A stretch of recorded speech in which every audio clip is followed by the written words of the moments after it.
All right, what's going on, you guys? Nick here with Nick's Tank the Power. So I'm here with Grant Baker again. What up? And we're kind of recording a mini podcast because we got two new mics, and I think they sound infinitely better than the other mics that we had. So in this video, we're going to touch on politics and bodybuilding. So the reason I wanted to cover this again was with the whole Big Ramy thing and the Kai Green thing. And I saw a lot of comments on some of my videos talking about how people kind of believe there are no politics in bodybuilding, how people think it's kind of a fairy tale world where the best bodybuilder is going to win with the best physique, and that's just how it is. But that's simply not the case. And I wanted to go back throughout the history of bodybuilding and kind of discuss some instances where that was not the case. So if you go all the way back to the beginnings of the Mr. Olympia competition with Joe Weider and Arnold Schwarzenegger, Arnold was obviously Joe Weider's poster boy that he was trying to push pretty fucking hard. So Joe Weider and Arnold in the beginning, 1971 would be the first year that something really kind of shiesty happened at the Olympia. So in 1971, this was the year that the IFBB introduced their non-sanctioned policy. So essentially what that was, if you haven't seen my other videos on it, was essentially a policy that the Weider brothers put in place to prevent a bodybuilder from competing in a rival organization. So mainly the NABA Mr. Universe. So that's politics 101 right there, as you couldn't have any competitors that were competing for anyone else because you wanted your organization to be the best. And it sort of ended up tanking NABA as like a competitive force, just because everybody was like, well, if they're giving out more money at the Olympia, why would I do this, which is going to ban me from even being able to compete? And that's a perfect example of the power of politics. It did exactly what they wanted it to do, so they've done it historically because it works. It did exactly what they intended it to do. Nothing to add there, bro? Sorry, I'm tired as fuck. I've been up since the ass crack of dawn, and I haven't fucking stopped until right now.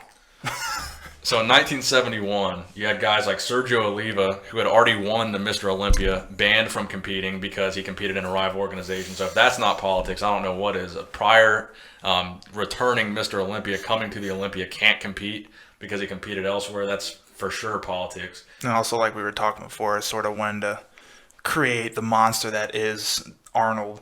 Oh, yeah, because what Weider was trying to do was push Arnold as the next big thing. So he's kind of trying to phase out Sergio effectively. And in 1970, you had Arnold and Sergio go head-to-head the year before 1971. And a lot of people thought that Sergio should have won that year's Olympia, and Arnold, in fact, won that Olympia. So a lot of people think that was politics as well. Some people say racism, but I say probably not. I mean, it's also just kind of ridiculous that you have one competitor. I mean, it's just the idea of that is like one competitor. Yeah, he came in first place. Well, no shit. It's pretty easy to come in first place when you're one.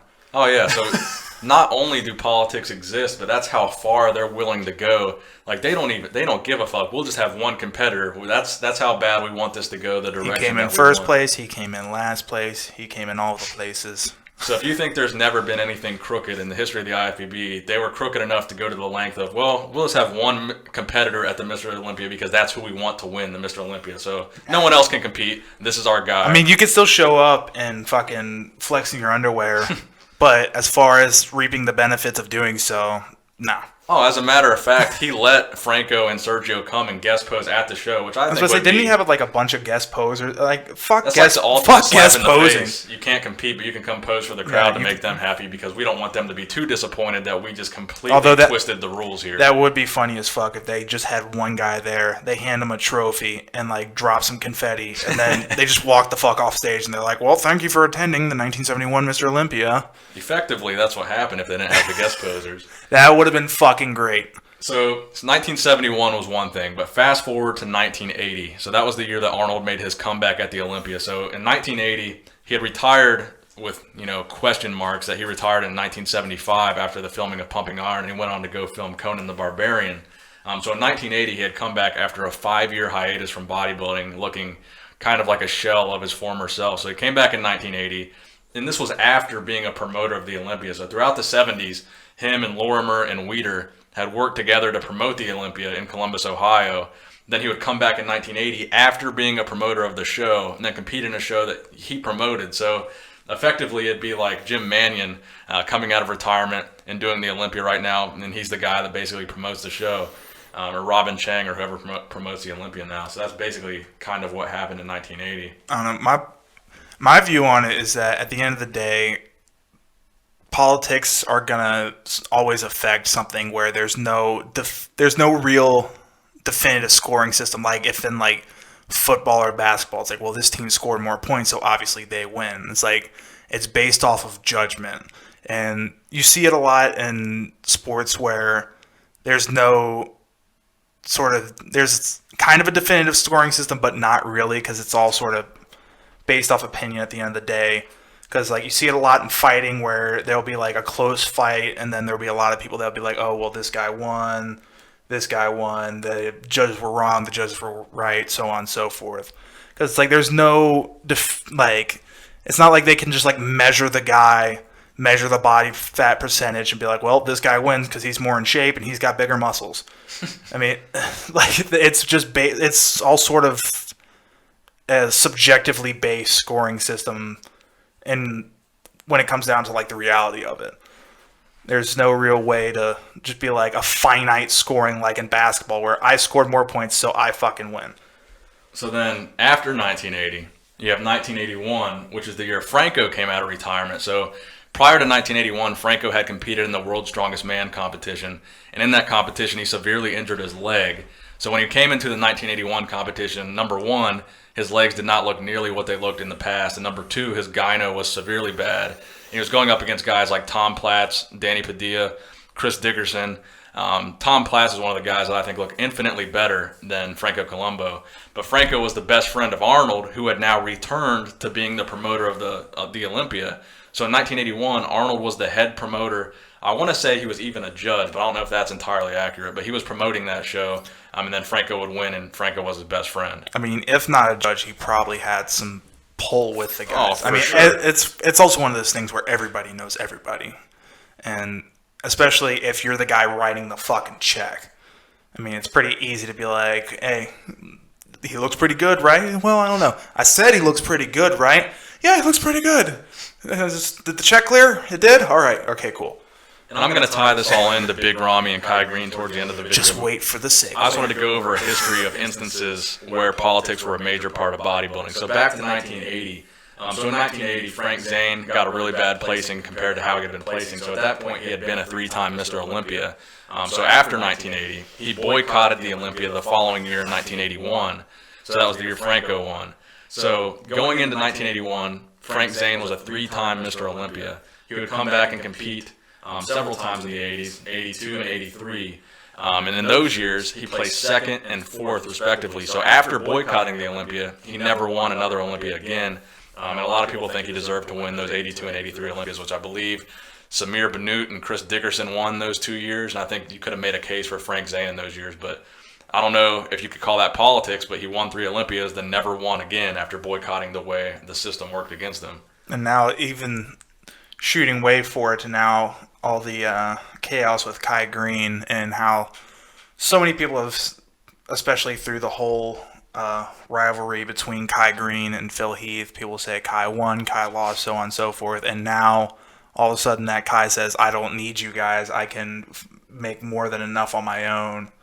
That now they're sort of realizing that they've put themselves in a corner and are using somebody who's probably not going to compete to advertise and like build hype for their show.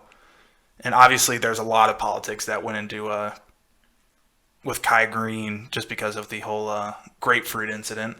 Oh yeah, so even if Kai did come back, or even they said they're going to let him compete, so even if he said he wanted to and he came back, I still think there's no chance they would have him win the Mr. Olympia. So this is where me and Louis Marco differ a little bit, because Louis says if Kai did come back, there's no way they could have him lose the Olympia. But in the way that I see it, Kai didn't really badmouth the IFBB, but throughout this time that he's taken his hiatus, he's kind of made hints and like little subtle gestures at how politics have played into his career and his placings, and he's kind of taken little shots here and there at the IFBB in terms of why he hasn't competed and why he's placed the way he did. So I think that would all factor into whether or not he would win. I feel like he's sort of just becoming hip to the jive now. That's like what he's done in his past is sort of gonna affect his placing regardless of how much better he looks than anybody else. And I mean, I can't blame the guy. He's making more money doing what he's doing now. It's just like doing expos, working with the companies that he's working with ESPN, which we've addressed on other podcasts. I mean, what the fuck does he want to do killing himself if he's going to essentially lose money? And that's the thing, is the IFBB is essentially a business at the end of the day. So the only reason they want to bring him back is to make money and to hype up the show. Because right now they have Phil Heath and Sean Roden, who Sean Roden, I don't see him, really do anything to hype up the Olympia, even though he was second. So I don't really see that rivalry really being a big money maker.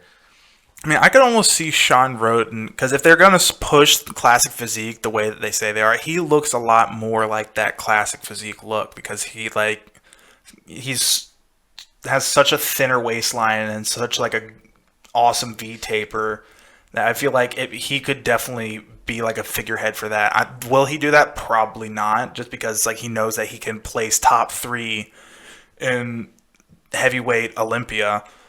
So it's like, what the fuck am I going to do? Like a lower, I guess you would say, classing just to win a gold medal, as opposed to pulling home big fucking bucks. So here's the way I see it. So you can just put aside your feelings towards Phil Heath, whether you like him or dislike him. But in my opinion, what was that? He's a winner. He's a winner. So in my opinion, he's done a very good job of promoting the Olympia. He's very active on social media. The only problem is he doesn't do any interviews. So a lot of people have touched on this recently, is the fact that his contract kind of binds him from doing interviews.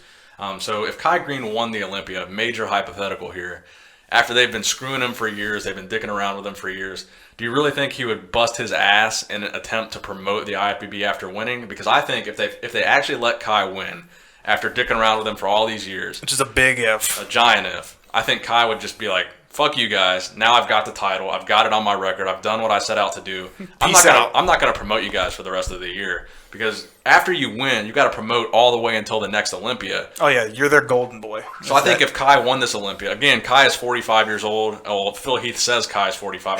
I think Kai says he's 41. I'm pretty sure he's not 45 years old. I guarantee if he came back to this Olympia, won this Olympia, he would retire the next day. He'd be done competing in bodybuilding. Oh, he'd retire in his acceptance speech. So he would not be promoting the IFBB after this. And I think the IFBB probably knows that. So even if he did come back, he wouldn't win. And politics would for sure play a major factor into that decision. And now because now the big politic question mark is Big Ramy. So Big Ramy, I made a video a day or two ago talking about the fact that Big Ramy can't speak English and how I think that's a major barrier to whether or not he's going to win the Olympia. And that's the video that I was referring to where I said some people commented, well, the guy with the best body wins at the end of the day. That's just the case. That's how it's always been. Number one, let's agree to disagree on that. Yeah, that's not how it's always been. Historically, politics have played into bodybuilding, as I've showed you in this video. And number two, if you think that the fact that he can't speak English is not factoring into the IFBB's decision and how they place him, you're crazy. Again, it's a business at the end of the day. Do they want someone representing their business that can't speak to their customers? I'm going to say, if Arnold didn't have to learn English and he would have placed as good as he did, and there's no way you'd fucking learn a second language. I mean, fuck. I didn't have any reason to learn Spanish in high school. I barely learned that shit. I just got the fucking credits. But they told me I could get a bunch of money from it. Fuck yeah, I'm learning the shit out of Spanish. So some people made the argument on that video. They said, what about Dorian Yates? Because what Dorian Yates did, even though he spoke English, he would go back overseas to the UK. No one would hear from him in between one Olympia to the other. International marketing, hell fucking low. Well, he was kind of quiet and didn't really promote him. So my response to that is this was before the social media era. This was before the importance it really had. If you guys look on social media is the only media platform for bodybuilding. There's no TV stations. There's no news channels. ESPN isn't covering bodybuilding yet. So social media is the only platform there is, and it's probably the number one most important thing about promoting the Olympia. Well, I feel like with Phil Heath is that the people that want him to go do these interviews and shit like that, they're not as like hip to current marketing as they think they are. Because like Phil Heath, he's always posting on Instagram, he's posting on his Twitter, he's posting on all social media sites. He'll do interviews on podcasts like he did on Fire and the Kid, which is an absolutely great podcast, and it's like it really feels a lot more personable than them just asking the same basic fucking questions. So, Phil Heath, what's your diet looking like coming up into the Olympias? Fucking chicken and broccoli and brown rice. Can I fucking kill myself and get out of here yet? Yeah, they gave kind of like a more human perspective to it rather than just asking a bunch of bodybuilding questions to a bodybuilder. Yeah, well, and also the fact that they know that people are going to be much more engaged if they're just having a conversation. If it's not, it doesn't seem very contrived, and if it feels a lot more organic, people are going to want to listen to it. Because that's why a lot of people listen to like some of these big podcasts, because they feel like they're in the room just talking with the boys. Oh, 100%. And that's one of the reasons why these podcasts do so good. You'll see a lot of these like very orchestrated and contrived podcasts where it just feels really fake and it's just weird. And it's just, there's nothing organic about it. And it shows because their numbers do dog shit compared to these ones where it's a lot more personable. So Dorian Yates didn't need social media because it wasn't the social media era. Big Ramy, I think it's essential that he is able to promote the Olympia, make all these appearances. And that's the other thing too, is the circuit of, expo appearances today. This was not around 20 years ago. I mean, you had the Arnold Classic, you had the Olympia, but now you have things like Body Power, you have FIBO in Germany, you have the one that's out in LA, the LA Fit Expo, you have the Toronto Pro, the Europa. You have all these major shows, and now they all have their own expos where the supplement company sponsoring the guy is going to have a booth. And granted, Big Ramy does some of that right now with GAT, but really, he doesn't have to speak English to sign an autograph and take a picture with a fan. All you have to do is know how to say hello, how you doing? Looking big. I don't fucking know. But all the supplement companies that promote their athlete and their supplements really well, they have a whole bunch of online content. Like look at Redcon 1, for example, what they've done with Dallas McCarver. They've built that brand from the ground up, doing all kinds of interviews, day in the life stuff. And the number one selling point for them is the accessibility of Dallas. So I think that's going to be key for the next Mr. Olympia. And Phil Heath, who doesn't even have a supplement sponsor going into the Olympia. So. And also with the Dallas McCarver stuff, it goes back to it being organic, where it doesn't feel like some weird document, like 30 for 30 type shit. It's just like, it's almost sort of like a professional transition between like documenting and like just sort of a vlog style, because it obviously is like a little bit more produced, but it still feels like it's like, hey, I'm just hanging out with Dallas McCarver over YouTube or whatever. So I also wanted to touch on there goes the video. Shit. Oh well, we tried recording this. We'll see if it still records. We don't know. We're definitely in prototype mode right now. We had the camera on. We were going to try to add video too, but this might be an audio only little podcast rant type of thing. We'll see what we can do. We also got a light bulb, or a lighting setting with a light bulb that's about the size of a small child's head. Yeah, you'll be seeing all this stuff in the future. We've been sinking some serious money into kind of building a studio in Grant's house for future podcasts and videos and whatnot. So another thing I wanted to touch on is a more recent example of the politics in bodybuilding. So in the early 90s, Vince McMahon had his WBF organization, which failed after 2 years. And all those bodybuilders, of course, after going over to the rival organization, came back to the IFBB after that organization failed, just like kind of the situation with NABA. So they were a rival to the IFBB, so was WBF. So when all those bodybuilders came back to the IFBB, essentially every single one of them, their career was over. They fucking clowned them. Most of them were outside of the top 6 after all those guys came back. So that's another really recent example of the IFBB screwing over these guys. There was a couple of them that were like pretty legit as far as their IFBB. Jim Quinn, you had Gary Stridham, Danny Padilla went over there, and I think his career was pretty much over after that. It was basically them sending a message. It's like, don't fucking try and run away from home and then come back like everything's cool. Then there's also the other factor that I was thinking about with Big Ramy is the fact that he's over in the Middle East, and he kind of has this crew around him, and he kind of has this whole this whole industry around him in the Middle East that doesn't have anything to do with the IFBB. Bader Budai over there kind of has his own thing going on. I think the Oxygen gyms and stuff, they put on their own shows that are not IFBB sanctioned, and they're kind of becoming their own entity over there. So I think it might be a little far-fetched, but I think one day, if they don't really click with the IFBB, they might start their own organization in the Middle East and kind of be rivals to the IFBB, because a lot of people say they have the money to do that. Well, even like trying to... Yep, there definitely goes the video. But I feel like them saying like the idea that they're not going to invest in Big Ramy because he's in the Middle East is kind of counterintuitive as far as global expansion.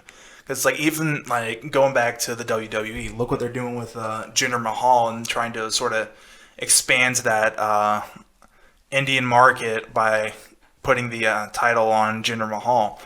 It's like you can easily do that over in the Middle East with Big Ramy, especially if it's like if come Olympia time, if it's blatantly obvious that it's like Big Ramy is shitting all over Phil Heath.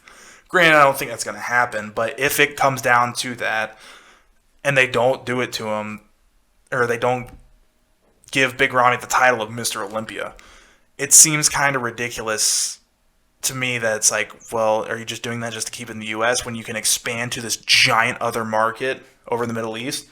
I will say this about Big Ramy, though. I do think his conditioning has played a large factor into the fact that he has not won the Olympia. I won't say it's politics only, but I think politics are a massive part of it, if not more than 50%. His conditioning has certainly been off the past couple of years, and that's a giant part of why he hasn't won. He's able to like sort of hide it in several poses, and one's like the front double bicep, like his abs will just kind of fade away, and it's just sort of obvious where it's like he'll do an ab and thigh and he'll be like hunkering down hard on it, and his abs look fine there, but as soon as he'll hit a front double, it's just like, where'd they go? So I think it'll probably take a good year to 2 years for Big Ramy to really nail down his English, nail down his conditioning. And like I said, Phil Heath right now, he's a 6-time Mr. Olympia. And the defending champ always kind of gets the nod. So they always have the edge going into the competition, and the judges are always going to look at them favorably. So that's 2 more years, 1 year just including this Olympia, the 2017 Olympia, for Phil to break that record, to tie that record. So the record Olympia win is 8 wins. So I think the judges are going to give Phil the nod the next 2 years at least, because they want to have another record-holding Mr. Olympia, possibly 3 years, because I think Phil can break that 9-time barrier. But that's the other sort of... That's good for business. Yeah, but that's the other side of the politics. Is do they want to make Phil Heath like their number one as far as putting him over Arnold and Ronnie and having him break that record? Oh, a perfect example would be the WWE putting Roman Reigns over The Undertaker. Yeah, that is true. They think it's good for business, so they think Phil Heath is good for business, so I think they're going to let him go ahead and break that record. But also the fact that it's a much more scripted thing with the WWE as opposed, because it's like, if it's take that with a grain of salt. Yeah, this is just our metaphor. Yeah, our armchair speculators and conspiracy theorists. But I don't, because they do a lot of their shit around like the legacy of Arnold and like these big time names. And it's one of those, well, obviously Phil Heath, regardless, he's going to be in there. He's one of the GOATs, whether you like it or not. Yeah, he's at the table. But are they, like, it's not only a matter of are they going to make that move, but also can Phil Heath, like, keep his game up that much? I think he can, but also age is not on his side. He's 37. But also by age isn't against him yet. 3 years. I was about to say 3 years. He's gonna be 40, and obviously, like if you've ever seen like any of the documenting of his training regimen, it's absolutely nuts, and it's like everything is down to a science, down to everything that he eats, everything that he does. Like it's nuts how hard this guy's working, because essentially, and he said this, is that when he's working out or when he's eating, he's at work down to every meal. That's him working, because it's him fueling his body, getting ready for his cuts, and so on and so forth. But like I said, age isn't on his side, and you've got a lot of hungry talent chomping at the bit, waiting for him to slip up, i.e. Big Ramy. So to sum it up, kind of, I think basically what I'm getting at is politics. They've historically been very active in bodybuilding. They're still very active, and at the end of the day, I think they're going to play a heavy role into why Phil Heath is probably going to win 9 Olympias, because I think one of the only people that could probably beat him this year is Kai Green. And if Kai Green doesn't do the Olympia, it's going to be because of politics, and that's one reason Phil is going to go on to win this year. Big Ramy is another guy that's probably one of the only threats to Phil Heath, and I think politics are going to prevent him from beating him as well. So I think at the end of the day, politics right now are working heavily in the favor of Phil Heath. I feel like it's kind of weird to say, but I feel like with Kai Green, it's almost like when you break up with a significant other and then you see them doing better and you're like, oh, I want you back. Because I feel, and that's sort of what's happened, is that he's shown that he can have a very flourishing career after bodybuilding. And not to say he's retired, because it's like I can't put words in his mouth because I don't know the guy. I don't know shit about the guy except for that he's big as fuck and he has a big braid coming out the back of his head. But he's shown that he can do fine without having to compete and kill himself cutting and water manipulation and having cramps and all this crazy shit that bodybuilders deal with going to their prep at that level. And like I said, I can't blame the guy. I wouldn't want to do that shit if I didn't have to. I have no need to fucking sit there fucking dying just to walk up on a stage in my underwear in front of a bunch of fucking strangers. All right, guys, that about sums up the video. I hope you enjoyed it. Please give the video a thumbs up if you enjoyed it. Nick Strength and Power. And at Grant Harris Baker on Instagram. Go follow me. My Instagram's way more interesting than Nick's, I promise. Signing out.